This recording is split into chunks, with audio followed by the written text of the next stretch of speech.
Jadi tuan-tuan, semalam kita berhenti pada bab yang ketujuh, bab qaulillahi ta'ala wa huwal azizul hakim, subhana rabbika rabbil izzati amma yasifun, walillahil izzatu walirasulih, wa man halafa bighairillahi wa sifatih. Jadi perkataan al-aziz biasa kita terjemah sebagai mulia, tetapi ia boleh juga datang dengan makna apa lagi yang memenangi, al-aziz yakni al-ghalib, yang menguasai. Jadi ini adalah nama-nama dan juga sifat-sifat bagi Allah Subhanahu wa taala. Cumanya dekat hadis Abu Hurairah radhiyallahu taala anhu, saya tanya apakah fungsi la di situ, la wa izzatika la as'aluka ghairaha. Jadi semalam saya kata mungkin dia adalah la yang bukan memberi maksud tidak penafian, dia adalah la yang memberi fungsi penekanan, takkid ataupun taukid. Macam kan kita baca dalam Quran banyak la uqsimu biyaumil qiyamah. La di situ kita tak terjemah sebagai tidak, tetapi kita kata penekanan sumpah. Jadi bila saya balik, saya cek semalam, rupa-rupanya hadis ni dia ialah satu hadis yang panjang, tu makruflah, diketahui dia adalah hadis yang panjang. Cumanya bila lelaki yang paling akhir masuk syurga, lelaki yang paling akhir dikeluarkan daripada neraka, yang paling akhir masuk syurga, bila dia minta dengan Allah Subhanahu wa taala, wahai Allah, palingkan wajah aku daripada neraka. Di tengah-tengah tu ada percakapan antara Allah Subhanahu wa taala dan juga lelaki tersebut. Lebih kurang maksud dia, Allah tanya, kamu tak akan minta permintaan yang lain dah lepas ni kan? Jadi lelaki tersebut jawab, la, tidak. Jadi la di sini kalau ikut konteks itu adalah dengan makna penafian. Tidak. Wa izzatika, dan demi kemuliaan engkau, kekuatan engkau, kekuasaan engkau, wahai Allah, la as'aluka ghairaha, aku tidak akan minta selain daripada permintaan ini, iaitu hanya palingkan aku daripada neraka sahaja. Shalom. Hadis yang seterusnya tuan-tuan, wa bi qala hadatsana Abu Ma'mar qala wa bi sanadil muttasil minna ila al-Imam al-Bukhari rahimahullah wa nafa'ana bi 'ulumihi wa 'ulumikum fid darain amin, annahu qala hadatsana Abu Ma'mar qala hadatsana Abdul Warith qala hadatsana Husain al-Muallim qala hadatsani Abdullah ibn Buraidah an Yahya ibn Ya'mar ataupun Ya'mur an Ibn Abbas radhiyallahu ta'ala anhuma anna an-nabiy sallallahu alaihi wa alihi wasallam kana yaqul a'udzu bi'izzatika alladhi la ilaha illa anta alladhi la yamutu wal jinnu wal insu yamutun.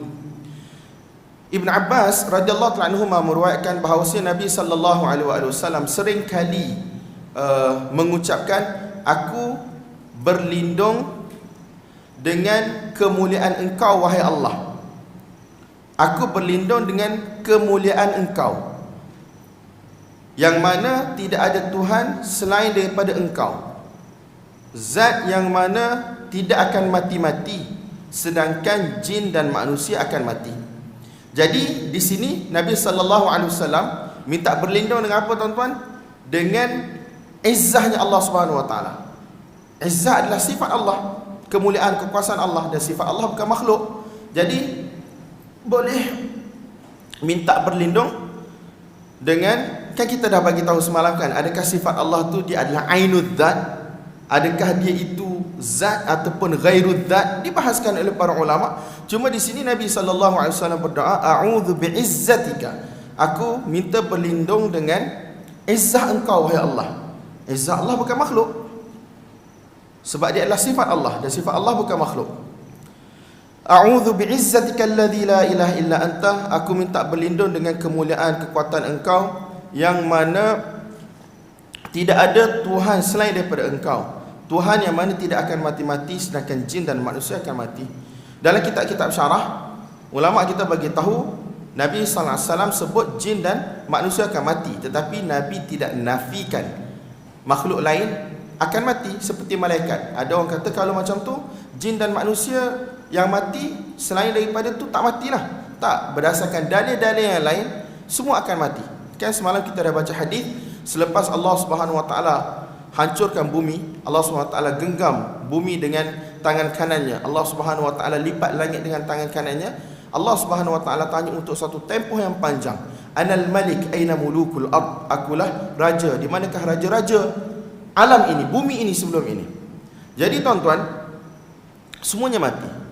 Cuma di sini Nabi sallallahu alaihi wasallam sebut jin dan juga manusia akan mati. Kalau dalam ilmu usul dia kata ni lah mafhumul laqab. Jadi mafhumul laqab ni dia kata la mafhumalah. Jadi kalau disebut jin dan manusia mati, tidak memberi maksud yang lain tak mati. Ini hanyalah satu statement untuk ini saja. Tidak ada penafian tentang benda-benda lain. Jadi berdasarkan dalil-dalil yang lain yang dikumpulkan oleh para ulama, yang disebut dalam Quran, disebut dalam hadis, semua akan mati kecuali Allah Subhanahu wa taala. Wa bihi qala hadatsana ibn Abi al-Aswad qala hadatsana Harami qala hadatsana Syu'bah an Qatadah an Anas عن النبي صلى الله عليه وآله وسلم أنه قال يلقى في النار. وقال خليفة حدثنا يزيد بن زريع قال حدثنا سعيد عن قتادة عن أنس وعن معتمر أنهما عن أنس وعن معتمر سمعت أبي عن قتادة عن أنس عن النبي صلى الله عليه وآله وسلم أنه قال لا يزال يلقى فيها وتقول هل من مزيد حتى يضع فيها رب العالمين قدمه فينزوي بعضها إلى بعض ثم تقول قد بعزتك، ada baca قد ataupun قد بعزتك وكرمك ولا تزال الجنة تفضل حتى ينشئ الله لها خلقا فيسكنهم فضل الجنة.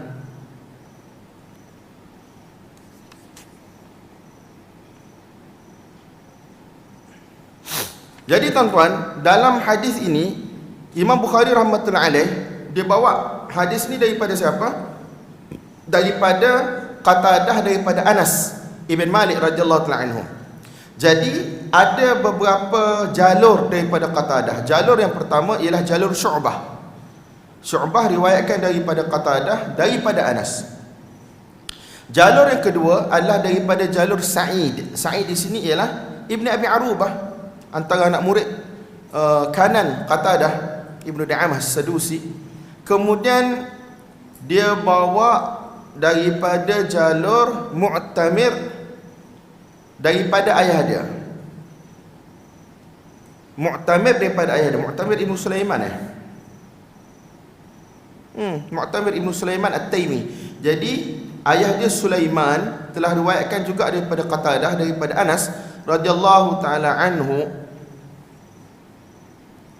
daripada Nabi sallallahu alaihi wasallam bahawasanya Nabi sallallahu alaihi wasallam bersabda, pada hari kiamat nanti manusia-manusia yang menderhakai Allah Subhanahu wa taala, yang telah ditulis ke atas mereka kena masuk ke dalam neraka, akan dicampakkan ke dalam neraka. Wa taqul, dan neraka akan bercakap, akan berkata, hal min mazid, ada tak lagi, ada tak lagi. Sehinggalah Allah Subhanahu wa taala, Tuhan yang Maha Mulia, telah meletakkan qadam, yang selalu diterjemah sebagai kaki, yang mana kita tidak tahu tuan-tuan bentuknya, keadaannya macam mana. Kita dah bagi tahu mukaddimah panjang lebar semalam. Perkataan-perkataan ini kita hanya isbatkan sebagai sifat Allah Subhanahu wa taala, dan kita tidak bahas panjang, kita tidak fikir panjang, dan kita tidak takwil. Nampak tak tuan-tuan? Kita isbatkan sebagaimana yang disebutkan oleh Nabi sallallahu alaihi wasallam di dalam hadis-hadis baginda yang sahih, yang disabitkan oleh para sahabat, para ulama, dan kita terima, kita tidak fikir berkaitan dengan zat Allah Subhanahu wa taala, sifat-sifat Allah Subhanahu wa taala, dan kita tidak mentakwilnya sebagaimana takwilan-takwilan ahli kalam yang menyelisihi salaf. Jadi tuan-tuan,